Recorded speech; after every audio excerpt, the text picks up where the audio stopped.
am working as professor in botany in Jyoti Vidyapeeth Women's University, Jaipur.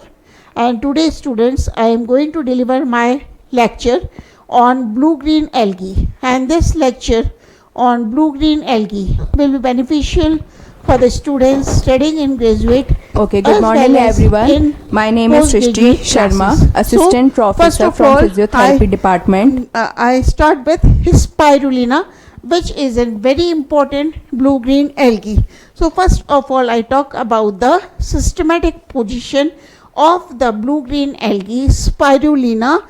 So spirulina is also Arthrospira. So division, it belongs to a division Cyanophyta, and the class is Cyanophyceae. Order is Oscillatoriales. Order is Oscillatoriales, and the family is Spirulinaceae. And the genus I am talking about is Spirulina. So first of all, what is spirulina? Spirulina is a genus of filamentous cyanobacteria with a coil-like shape. About 13 species of spirulina are known. Some of the species of spirulina are Spirulina abbreviate, Spirulina baltica, Spirulina magnifica, Spirulina agilis, and etc. So spirulina is also the commercial name for the species Arthrospira platensis, previously known as Spirulina platensis, which is cultivated around the world as a food source. So it is a very rich source of nutrition. It was a staple of Aztec cuisine. The genus Spirulina is also responsible for the flamingo's pink plumage. And now, what is the vegetative structure of spirulina? So now I talk about the thallus of spirulina. Spirulina is a multicellular filamentous cyanobacterium. Under the microscope, spirulina appears as blue-green filaments composed of cylindrical cells arranged in unbranched helicoid trichomes. The filaments of spirulina are motile and they are gliding along their axis. Heterocysts are absent in this blue-green algae spirulina. The helical shape of the trichome is characteristic of the genus Spirulina, but the helical parameter, that is pitch, length and helix dimensions, vary with the species, and even within the same species the helical shape is maintained only in liquid media. The filaments of blue-green algae spirulina become true spirals in solid media. The transition from a helix to a flat spiral is slow, whereas the reverse occurs almost instantly. Now, what is the cell structure of blue-green algae, that is of spirulina? This is the blue-green algae. So the diameter of the cells ranges from 1 to 3 micron meter in the smaller species and from 3 to 12 micron meter in the larger species. So spirulina maxima is characterized by a diameter of the helix of about 50 micron meter and a pitch of 80 micron meter.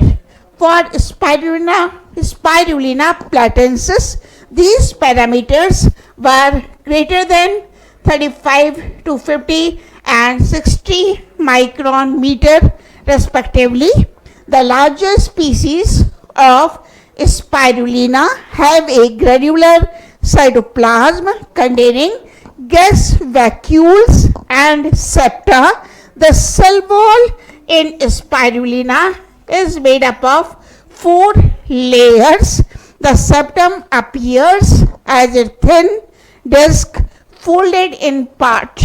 Now the cells of Spirulina contain phycocyanin, chlorophyll, carotenoids, myxoxanthophyll, zeaxanthin, cryptoxanthin and other xanthophylls, gamma linolenic acid, glycolipids, sulfolipids and polysaccharides are also present in the cells of Spirulina.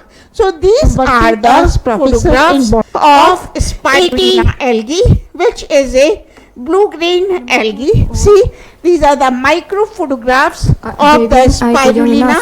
And now I talk about the reproduction in Spirulina. Well, the life cycle of Spirulina in laboratory culture is simple by means of hormogonia. A mature trichome is broken in several pieces through the formation of specialized cells in several pieces. A mature trichome is broken in several pieces through the formation of specialized cells, nacredia that undergo lysis, giving rise to biconcave separation disc.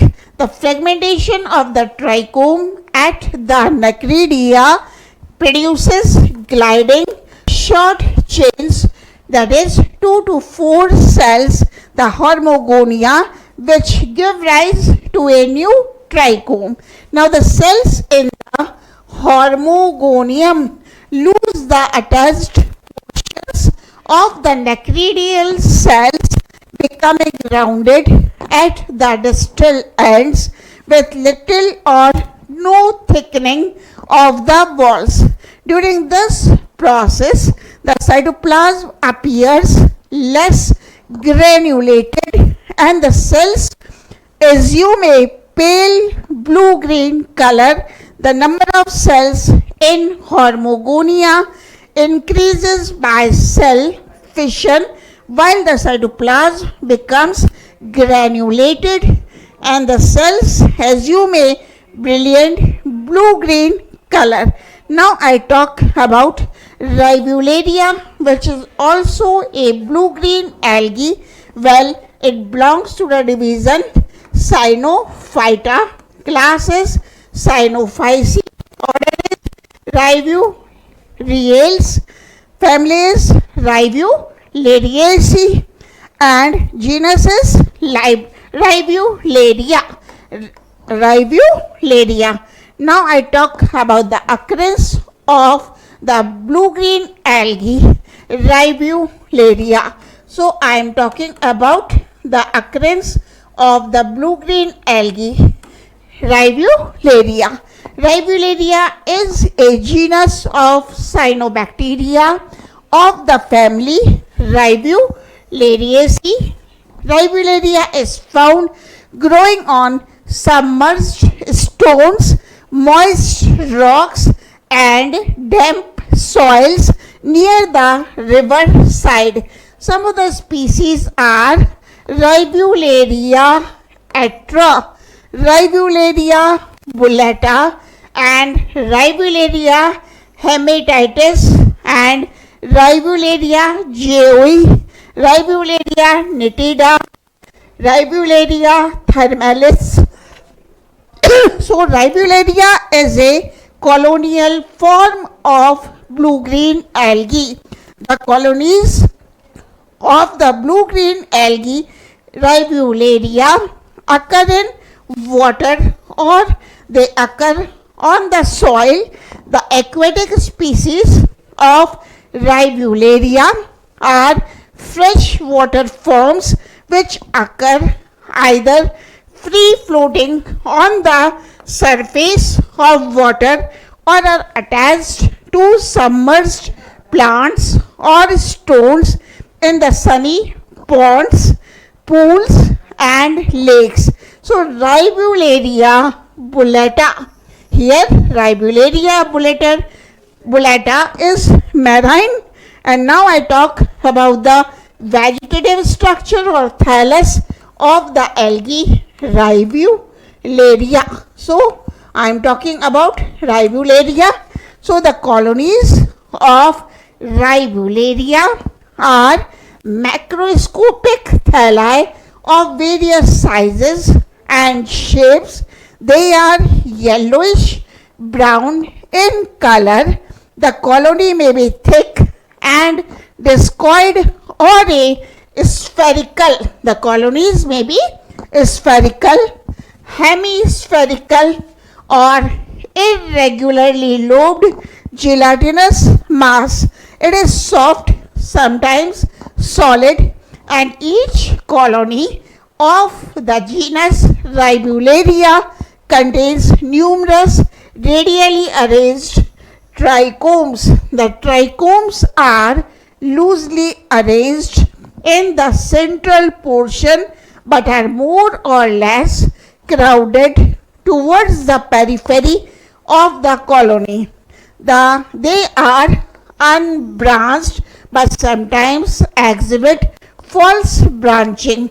So the numerous trichomes constituting the colony are embedded in the soft mucilaginous matrix secreted by the cells of the trichomes.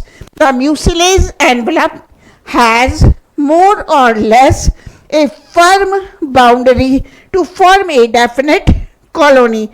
Now see, these are the colonies of Rivularia and A to B. Here in A you can see the colony of the blue-green algae Rivularia. Similarly in B diagram also, B picture also you can see students the colonies of Rivularia, and C diagram is a very beautiful picture of the filament of Rivularia, which is a blue-green algae. Now I talk about the ANUPAMA, which is also a blue-green algae. So what is the systematic position of the algae ANUPAMA? So this is the systematic position or classification of blue-green algae. Division Cyanophyta, and ANUPAMA comes in the class Cyanophyceae.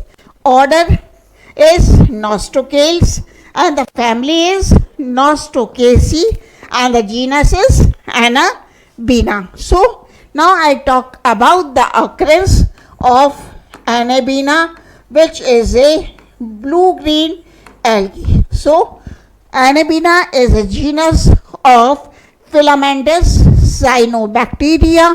It is found as a plankton and many species of ANUPAMA are known worldwide as major components of the freshwater plankton and also of many saline lakes.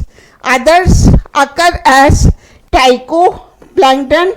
There are at least 15 gas vacuolated species in freshwater, and ANUPAMA spiroides, ANUPAMA circinalis, ANUPAMA equalis, ANUPAMA equalis, ANUPAMA affinis, and ANUPAMA angostomalis, and ANUPAMA marquita, and ANUPAMA floss aquae are the most common species in the plankton. So ANUPAMA floss aquae has invaded brackish marine environments such as the low salinity portions of the Baltic Sea.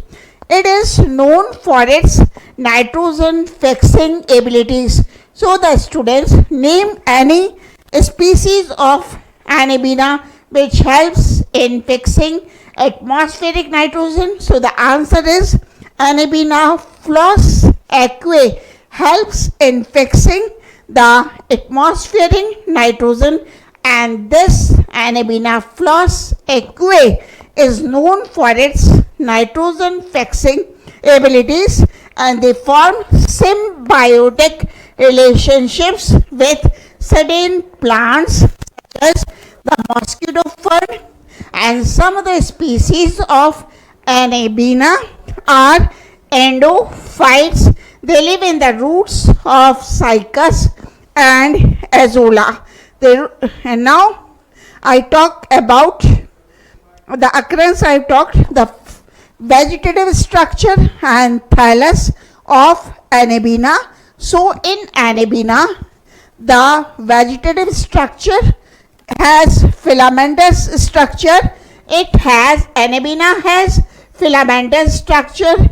Its filament resembles the filament of nostoc. Sometimes it becomes difficult to differentiate between the trichomes of nostoc and ANUPAMA, and there is only one difference. Well, the filaments of nostoc are covered by mucilage and form a colony, but the filaments of ANUPAMA are not forming a colony, means the filaments of nostoc are covered by mucilage and form a colony. It is absent in ANUPAMA. The filament of ANUPAMA consists of a string of beaded cells. They consist of a string of beaded cells. Several intercalary heterocysts are present in the trichome. Heterocysts are of same shape as of vegetative cell. The filaments are straight, but they may be circinate or irregular. Filaments of ANUPAMA occur singly within a sheet, and the sheets are always hyaline and watery gelatinous. Now I talk about the filaments of ANUPAMA. So this is the beautiful picture of the filament